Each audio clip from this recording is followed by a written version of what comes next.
paralyzed German Shepherd puppy asterisk was thrown into a dumpster in broad daylight. The temperature in Miami hit 92 degrees Fahrenheit, with the sun reflecting off car roofs, making it feel like flashes from a camera. I was walking behind a strip mall on my lunch break, cutting through the alley near a Cuban bakery, when I heard a faint, broken whimper. It wasn't a cry for help. It sounded like something already giving up. The sound came from a green dumpster behind the bakery, half filled with plastic, bags and broken bread trays. I froze. I've heard a lot of things in alleys, but this pierced through me. I stepped closer. Another weak whimper. I lifted the lid, and the smell hit me: first sour milk, rotting dough, and plastic. Between crumpled cardboard and a torn, black garbage bag, I saw two eyes, huge, brown, and too still for any healthy puppy. He didn't flinch, didn't blink, just stared at me as though he'd been waiting. The pup looked around 4 months old, a German Shepherd, covered in dirt and something sticky. His back legs were twisted unnaturally, almost folded under him, and one of his ears was torn and crusted with dried blood. He was silent and motionless, except for those eyes. He wasn't crying anymore, just watching me. I leaned in, heart pounding. His body was wedged between a soaked pizza box and a bag of kitchen waste. I reached for him, my fingers sinking into the wet cardboard. He didn't move. Was he alive? My stomach twisted. I gently touched his side. It was warm, but barely. A tiny sound escaped his throat, not a bark or whine, just air and fear. "My name's Michael," I whispered, like that could change anything. "You're okay now?" As I wrapped my arms under his limp body, I realized something that made my stomach drop. He wasn't just weak or injured. He couldn't move at all. I lifted him carefully, avoiding any unnecessary movement, afraid of hurting him more. His fur was matted with grime and oil.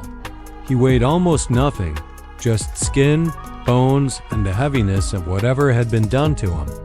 His front legs twitched slightly when I shifted him, but his back legs dragged behind as if they didn't belong to him. I've held broken animals before, volunteered with rescues for over a decade, but this felt different. This felt like someone had discarded hope itself. Yet, he was warm, breathing, and still watching. I got him to the sidewalk and found some shade next to the bakery's wall. I laid him down gently. His body folded like cloth. I touched his paws. No reaction. I touched the space between his ribs, and his skin fluttered under my fingers, but his limbs didn't respond. I pulled out my phone and dialed the clinic we worked with. "It's Michael Harris," I said, trying to keep my voice steady. "I've got a paralyzed puppy, German Shepherd, about 4 months old, found in a dumpster behind Lob Bakery. I need someone ready now." I hung up and looked back down. He was still staring up at me, silent. Something in his eyes wasn't panic or pain, it was surrender. He had already accepted what was coming. Then, as I wiped a smear of grease from his ear, he made a sound, the faintest raspy squeak. His nose twitched once. I froze. "You're still in there," I whispered. "You're still fighting." And suddenly, I knew I wasn't leaving this alley alone.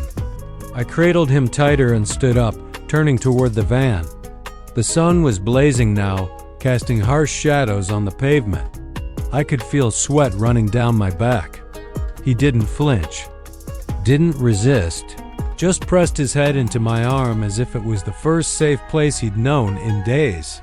Opened the passenger door and laid him on the blanket I kept in the van for emergency rescues. As I went to close the door, he gave a last effort to lift his head, but it flopped sideways. His body couldn't hold the weight of his own hope. I drove like I was carrying a candle in a hurricane. Every bump in the road felt like a betrayal, and every stoplight felt like a lifetime. I kept one hand on the wheel and the other gently resting on the puppy's chest. Feeling the shallow rise and fall of his breath, terrified it might stop any second. I spoke to him, even though I didn't know if he could hear me. "You're okay, little guy, I've got you. Just hang on." He didn't respond, but once, just once, his tail shifted like it remembered how to be a tail. "Sure." Here's part 3 and part 4 paraphrased based on the original content. My rescue van isn't fancy. The AC barely works, the upholstery is worn thin, and the console rattles as if something's always loose. But it's been the place where lives are saved. It's the one place where broken things get a second chance. I glanced down at the puppy as I pulled onto Flagler Street. His eyes were still open, still watching, but they were starting to glaze over like he was slipping away. His body was so limp I kept thinking he was gone, but no, he was still breathing, barely. I pushed harder on the gas and the vet clinic came into view. It was a flat building with faded blue paint and a rusted gate, but inside, miracles happened. I slammed the van into park and rushed around to the passenger side. When I opened the door, he didn't flinch. His head had slumped sideways, mouth slightly open, tongue dry and pale. I scooped him up, feeling how much lighter he had become. It was as if the fight had drained out of him. I rushed into the clinic shouting, "Emergency intake. Paralyzed German Shepherd puppy found in a dumpster. He's crashing." The front desk nurse jumped up so fast her chair tipped over. A technician rushed out with a gurney. I laid him down, and as soon as I stepped back, they swarmed him.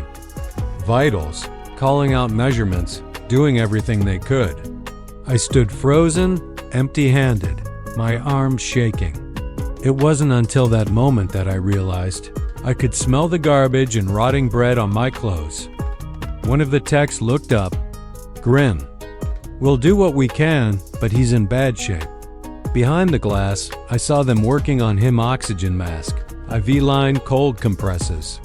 In the center of it all, a broken puppy who had no idea someone finally cared.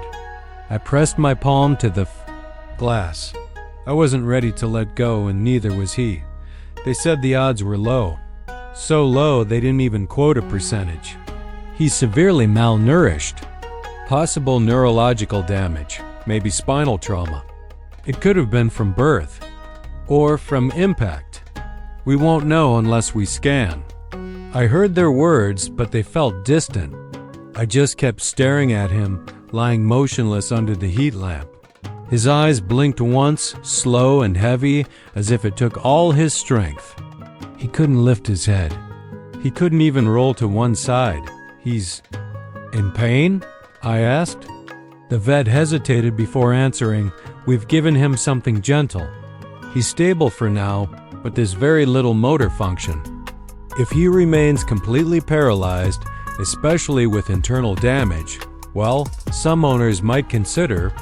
"No." I cut her off before she could finish. My voice cracked, but it was final. "He's not garbage." The room fell silent for a moment. The vet nodded quietly and made a note.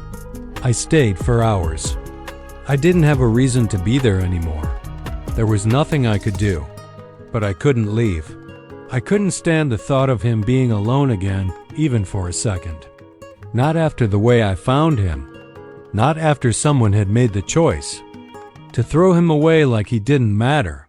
His name wasn't even on the chart yet, just Stray MGGSD Mix. Approx 4 months. That made it worse. He didn't even have a name. When the room finally emptied for the shift change, I walked back. To the window one last time. He was still there, still breathing, still blinking, somehow. I raised my hand to the glass again. "You've made it this far, buddy," I whispered. "You don't get to quit now." He didn't move. Not his ears, not his tail, not even his head. But something in those eyes shifted just enough to feel like a yes. Here's Part 5 and Part 6 paraphrased. I sat down outside the exam room, my chest tight. I couldn't leave. Not after everything. The night had passed, and I arrived. Early the next morning. The clinic opened at 8 a.m., but I was there at 7:40, leaning against the wall with the coffee in one hand and the leash and collar in the other, both feeling unnecessarily hopeful. He wasn't ready for either of them yet. But I needed to believe Dot when they let me in. I rushed straight to the recovery room. He was still there, still breathing, but something was different. His eyes followed me. Not just a glance, but real. Tracking. He looked at me as if he knew who I was, like he remembered I was the one who pulled him from that dumpster. "Hey, buddy," I said softly, crouching beside his crate. "I was scared you'd give up on me overnight." He didn't make a sound, but his ear twitched. One of the techs passed by, carrying medication, and smiled. "That's a good sign," she said. "He watched you come in." "That's new." I slipped my hand through the cage bars and rested it gently on his towel-covered paw. "You need a name," I whispered. "Can't keep calling you little guy forever." I'd spent the night thinking of names: Lucky, Chance, Phoenix. But they all felt too obvious, too hollow. Then, one name stuck in my mind and wouldn't leave. "Scooter," I said aloud. "You're going to roll before you run, but one day, you'll move." I believe that. The moment I said it, it felt right. Like it was meant to be his. I said it again. "Scooter." And for the first time since I found him, his lips moved just barely, like he was trying to respond. He was still completely paralyzed from the chest down, but he was eating slowly and drinking. When I spoke, his eyes lit up. Not like a miracle had happened, but like something inside him was still awake. That night, I stayed as long as they'd let me.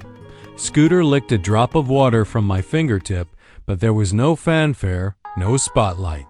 Just a paralyzed German Shepherd puppy, lying motionless on a towel, choosing to live one more day.